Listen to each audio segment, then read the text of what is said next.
अंतर्दिग्ध वर्तमान स्वामी के शासन में हमसे विराजते हैं और उनकी ये पावन पीयूष देशना हम सभी के लिए परम उपकारी। अनादिकाल से हमारी इस आत्मा में जो जन्म, जरा और मृत्यु रूपी रोग लगे, उन रोगों का उपशमन करने वाली कोई परम औषधि है तो वह एकमात्र यह जिनवाणी। भव्यात्माओं, कुछ दिनों से हम विचार कर रहे थे, प्रयास कर रहे थे अपने जीवन को नेक बनाने का। सदियां बीत गई और सदियां क्या, कई भव बीत गए, कई भव बीत गए। इस जीवन को फेक बनाते बनाते, नकली बनाते बनाते अब समय आया है, समझ प्राप्त होने की संभावना है। इसलिए हमें प्रयास करना है कि हम अपने स्वयं के जीवन को नेक बनाएं। दूसरों को नेक बनाना, दूसरों को अच्छा बनाना, दूसरे के लिए अच्छा करना फिर भी कई बार संभव हो चुका, पर अपने स्वयं के लिए, अपने आप के लिए, अपने जीवन के लिए हमने आज तक कितना और कैसा पुरुषार्थ किया, ये शायद जीव आज तक स्वयं के जीवन के लिए निर्णय कर ही नहीं पाए। जो कुछ भी किया, जो कुछ भी किया, चाहे धन पैसा कमाना हो, चाहे धर्म की क्रियाएं हो या अन्य कोई कार्य भी क्यों ना हो, प्रत्येक कार्य में कहीं न कहीं हमने दिखावा करने का प्रयास किया। और माँ ये पक्का मानना, जहाँ दिखावा है वहाँ नेक जिंदगी नहीं है, फेक जिंदगी है, नकली है। हम स्वयं कई बार अनुभव करें कि जब हम ईमानदारी से कुछ काम करते हैं, हृदय से, श्रद्धा से कुछ काम करते हैं, तब हमें ये विकल्प नहीं रहता कि कौन हमारे लिए क्या कह रहा है। कोई मेरी प्रशंसा करे, कोई मुझे अच्छा करे या कोई मुझे बुरा भी कह रहा है तो भी मुझे कदर नहीं होती। क्यों? क्योंकि उस समय मैं अपने लिए जी रहा हूं। 2 दिन पहले कई दिनों बाद लखनऊ में अच्छा तेज पानी गिरा, सब आनंद ले रहे थे, हम सामायिक कर रहे थे। गेट खुला था, 2-3 बच्चे यहाँ के इतना आनंद ले रहे थे, लगभग घंटा 1.5 घंटा वो पूरा पानी का आनंद ले रहे थे। कभी नीचे लौट रहे थे, कभी उछल रहे थे, कभी कूद रहे थे, कभी पानी को लेकर डाल रहे थे, ऊपर से पानी गिर रहा था, उसके नीचे आकर वो आनंद लूट रहे थे। उन्होंने कभी नहीं सोचा कोई कुछ कहेगा तो, कभी ये विचार नहीं आया उनको कि कोई मेरी फोटो खींचे, कोई वीडियो बनाए, कोई मुझे डांटे। उनके माँ बाप भी आकर डांट रहे थे, पर फिर भी वो पानी का, बरसात का ऐसा आनंद ले रहे थे कि उन्हें दुनिया से कोई लेना देना नहीं। कभी ऐसा जीवन हमने जिया? शायद नहीं। कभी भीगने का पाटुदी जी मन भी हुआ ना तो 50 बार विचार करना पड़ता है, कोई कहेगा तो। कोई सोचेगा 60, 80, 70 साल का बूढ़ा पानी में भीग रहा है, बरसात में मजे ले रहा है। नहीं जी पाए। आज तक हम अपने स्वयं के लिए कोई कार्य नहीं कर पाए, और ये पक्का मानना, जब तक दूसरे के लिए जीते रहेंगे तब तक हमारी जिंदगी नेक होने वाली नहीं है। जैसे वे बालक आनंद ले रहे थे पानी का, उन्हें ये नहीं था होश कि नाली का भी पानी वही आ रहा है, सब कुछ हो रहा है, पर फिर भी एक ही धुन उन पे चढ़ी थी कि हमें तो भीगना है। कभी उन बचपन के दिनों की भी तो याद करो। आप भी कभी भीगे होंगे, आपने भी कभी बंटी भाई आनंद लूटा होगा, पर आज ऐसी हम जिंदगी जी सकते? नहीं जी सकते, नहीं जी सकते। ये तो एक मैं बहुत बहुत स्थूल दृष्टांत दे रहा हूँ और पूछना चाहता हूँ, जैसे बचपन में आपने भी आनंद लिया होगा, जैसे वो बच्चे आनंद ले रहे थे, ऐसे जिंदगी के प्रत्येक कार्यों में हम आनंद ले पाए अपने लिए। चाहे भगवान का अभिषेक हो, चाहे निर्ग्रंथों को दान हो, चाहे ग्रंथों का स्वाध्याय हो, चाहे अन्य कोई भी कार्य हो, कार्य करने के बाद कार्य करते साथ अगर मन मेरा हिरोरे नहीं ले रहा है, मुझे ये समझ में नहीं आ रहा है कि कौन देख रहा है कौन नहीं देख रहा है, तब तक हम कोई कार्य ईमानदारी से अपने लिए नहीं कर रहे। गाड़ी चलाना भी सीखी होगी गाड़ी चलाना भी सीखी होगी। गाड़ी चलाते सीखते सीखते कई बार आप पहली बार गिरे भी होंगे, नहीं गिरे होंगे? गिरे होंगे। गाड़ी साइकिल चलाते हुए पहले गिरे होंगे, पर गिरने के बाद स्वयं को कहाँ लगा, कितना लगा, ये कम देखते हैं। किसी ने देखा तो नहीं। अपनी उन दिनों की याद करना, जब पहली बार आपने साइकिल, पहली बार गाड़ी चलाना सीखी होगी और चलाते चलाते आप धड़ाम से गिर पड़े। गिरने के बाद बालक या आप भी अपनी हाथ पैर में लगा हुआ छिला हुआ नहीं देखते, क्या देखते? किसी ने देखा तो नहीं। और देखा नहीं है तो फिर कुछ नहीं, और देखा है तो फिर रोना गाना और फिर दूसरों के बहाने, अरे इसके कारण हुआ, उसने ठोका और इसके कारण हुआ।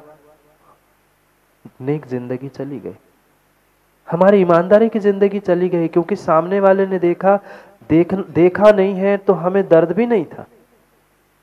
खेलते कूदते भी कई बार हाथ फूटा, सर फूटा होगा, पैर टूटा होगा, पर तब उतना दर्द नहीं होता जितना दूसरा आकर देखकर कहता अरे लग गई, अब रोना शुरू, दर्द शुरू, सब कुछ शुरू। तब तक हमें एहसास नहीं था, तब तक हमें एहसास नहीं था कि हमारे शरीर को हमें कुछ हुआ है।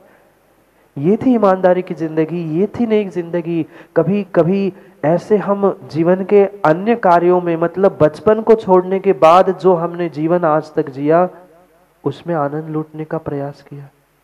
नहीं किया, नहीं किया। भगवान पर कलश भी किया, भगवान पर शांति धारा भी की, पर 50 बार आगे पीछे इधर उधर झांकने का हमने प्रयास किया, कोई देख तो नहीं रहा। और उतने में कोई फोटो वाला, मोबाइल वाला दिख जाए तो धीरे से इशारा होता है, खींच लो। अब बोलना तो है नहीं, पर आंखों से ही और मुंह से इशारा किया, खींच लो। अरे इतनी बड़ी फोटो केवल ज्ञान में खिंच रही थी, तुम्हारी ईमानदारी की फोटो केवल ज्ञान के, केवली के केवल ज्ञान में एक आधे क्षण के लिए भी नहीं छूट रही थी। 1 मिनट सीसी कैमरा बंद हो सकता है, पर भगवान का केवल ज्ञान का कैमरा बंद नहीं था, पर उसका हमें भान नहीं था, उसकी ईमानदारी का हमें बोध नहीं था, स्वयं के जिंदगी के नेक पने का ईमानदारी का बोध नहीं था। पर दृष्टि कहाँ गई? फोटो खींच ले, जल्दी से खींच ले, खत्म होने वाली है। और खत्म हो भी जाए ना तो भी फिर अब पकड़े ही रहते हैं, क्यों? अभी फोटो नहीं खींची। अपने आप को इन दिनों में टटोल कर देख ले कि हमारी वास्तव में जिंदगी नेक है कि फेक है। हम जो कुछ भी कर रहे हैं अपने स्वयं के आनंद के लिए कितना कर पा रहे हैं, स्वयं के जीने के लिए कितना कर पा रहे हैं, और दूसरों के लिए कितना कर पा रहे हैं, ये ध्यान रखना। मैं प्रतिदिन ये याद दिलाता हूँ कि ये मनुष्य पर्याय मिली है, जैन कुल मिला है, सच्चे देव शास्त्र गुरु मिले हैं।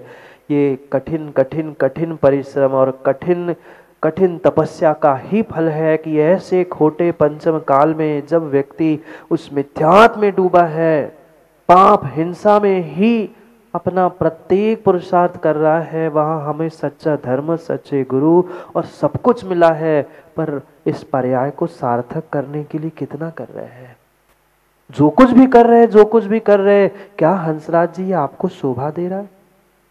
अन्यथा मत लेना।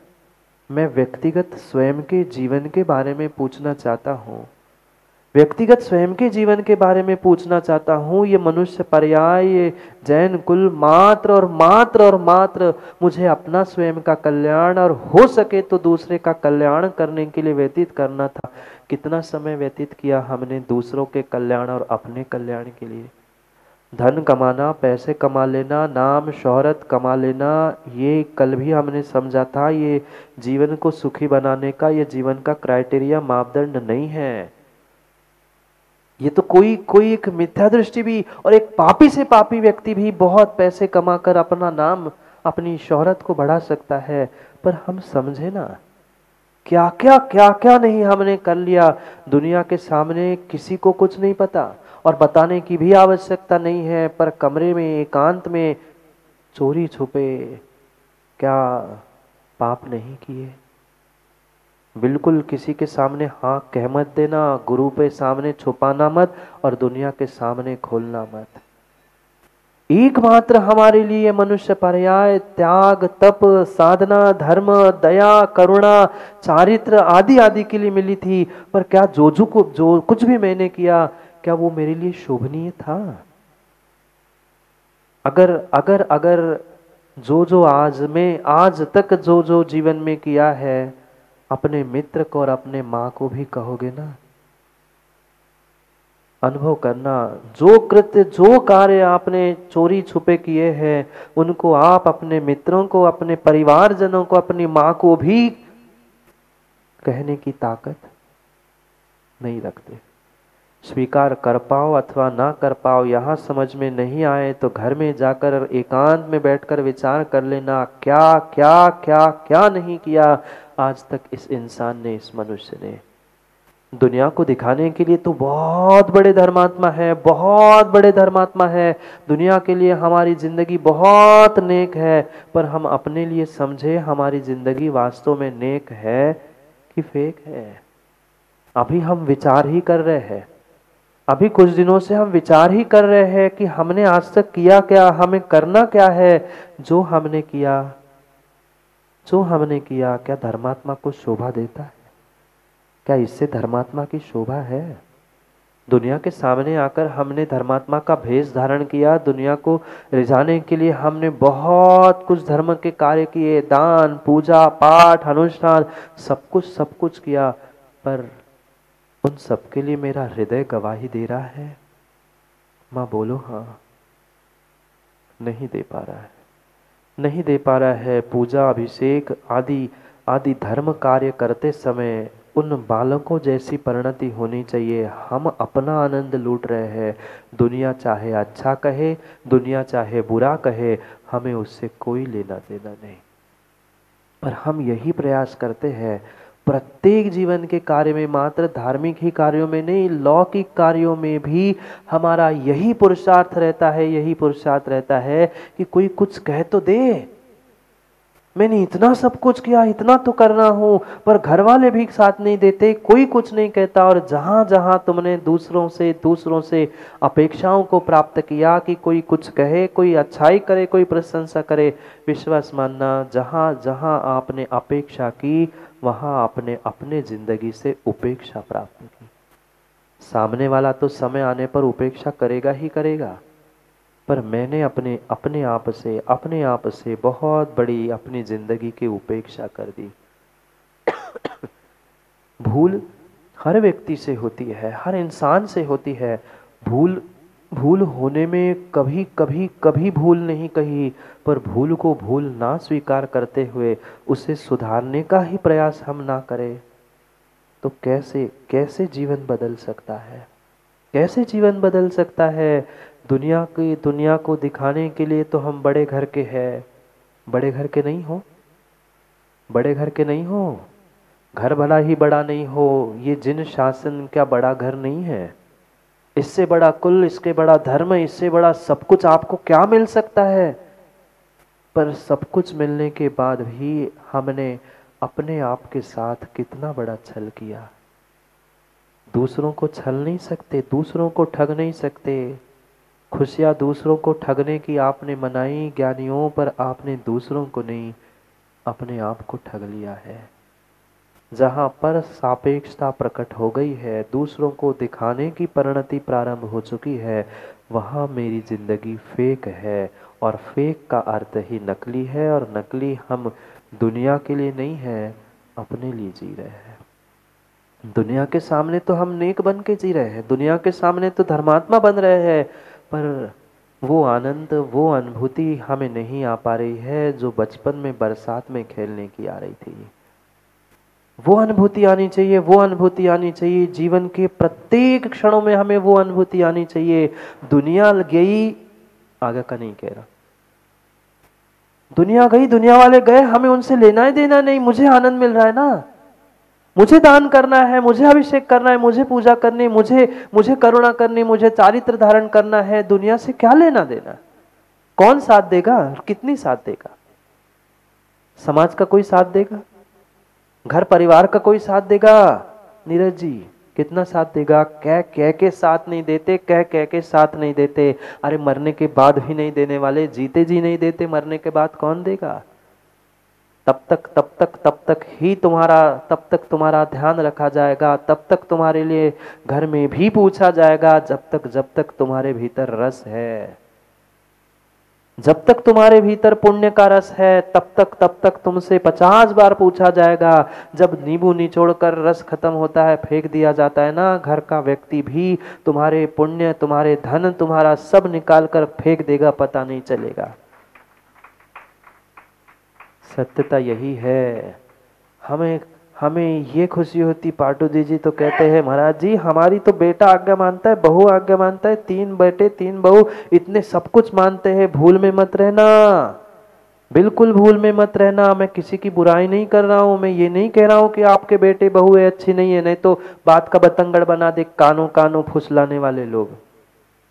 सत्यता को समझो, कितने ही अच्छे बहू बेटे क्यों ना हो, जब तक आपका पुण्य है ना, तब तक सब अच्छे हैं, अड़ोस पड़ोस के भी अच्छे हैं। और जिस दिन पुण्य क्षीण हो जाएगा, उस दिन घर का बहू बेटा भी साथ देने नहीं आ सकते। अरे जाकर देख लो ना, हमसे ज्यादा संसार में आप घूमते हो, आप टीवी मोबाइल और अखबारों में कितने सारे घटनाओं को सुनते हो। क्यों पाटुदी जी न्यूज चैनल लगा के तो कितने घंटे बैठते? अभी छूट गया बात अलग है, पर दुनिया की खबरें हमारे पास है, पर समस्या ये है कि हमारी खबर हमारे पास बिल्कुल नहीं है। पूरे दुनिया में चप्पे चप्पे में क्या हो रहा है हमें सबको पता है। इसके देश में ऐसा हुआ, इसके राष्ट्र में ऐसा हुआ, इवन दूसरों के घरों में क्या हो रहा है ये भी हमें पता है। पर हमारे घर में, हमारे जिंदगी में हम नहीं पहचान पाए, हम नहीं समझ पाए। क्यों? क्योंकि हम दूसरों को ही देखने में समय व्यतीत करते हैं, अपने पास पहुंचने का प्रयास हमने किया ही नहीं। कोई साथ देने वाला नहीं है, कोई साथ देने वाला नहीं है। जब तक आप नीति से, विवेक से जीते रहोगे, तब तक सब तुम्हारे आगे पीछे घूमेंगे, और थोड़ी सी सच्चाई उन्हें पता चल जाएगी ना, निकाल कर फेंक दिए जाओगे, निकाल कर फेंक दिए जाओगे। किसी एक व्यक्ति को नहीं, मैं सबके लिए कह रहा हूं, और सब स्थानों में यही स्थिति है। अरे ऐसा नहीं होता तो बड़े बड़े शहरों में ये वृद्धाश्रम क्यों खुले होते? अगर किसी ने चोरी छुपे पाप किया नहीं होता तो ये अनाथ आश्रम क्यों खुले होते? मंदिरों के दरवाजे पर क्यों क्यों क्यों उन कन्याओं को, उन बच्चों को अनाथ छोड़ के जाया होता?